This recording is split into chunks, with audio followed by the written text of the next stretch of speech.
হাম হলে অনেকে যে বড় তিনটি ভুল কাজ করে তা নিয়ে আজকে ভিডিওতে আলোচনা করা হবে।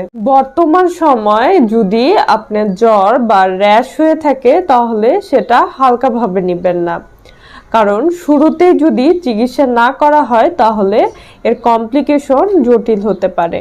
নিজের মতো করে ওষুধ খাওয়া যাবে না, এতে করে ভুল চিকিৎসা আপনার রোগটা আরো জটিল করে তোলে। আক্রান্ত অবস্থায় বাইরে যান। হাম একটি ছোঁয়াচে রোগ, তাই আপনার মাধ্যমে এই রোগটি অন্যদের শরীরেও ছড়িয়ে যেতে পারে। হামকে ছোটভাবে নেবেন না, কারণ আপনার একটা ছোট ভুল বড় বিপদ ডেকে আনতে পারে। আর আমাদের পেজকে ফলো করুন সঠিক তথ্য জানার জন্য। ধন্যবাদ।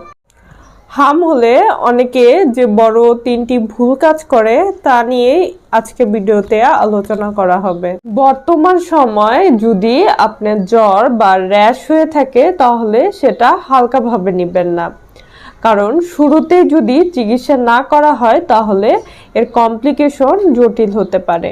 নিজের মতো করে ওষুধ খাওয়া যাবে না, এতে করে ভুল চিকিৎসা আপনার রোগটা আরো জটিল করে তোলে।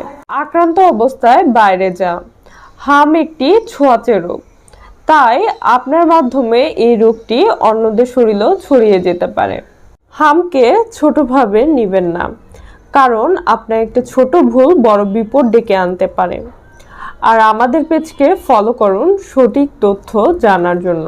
ধন্যবাদ।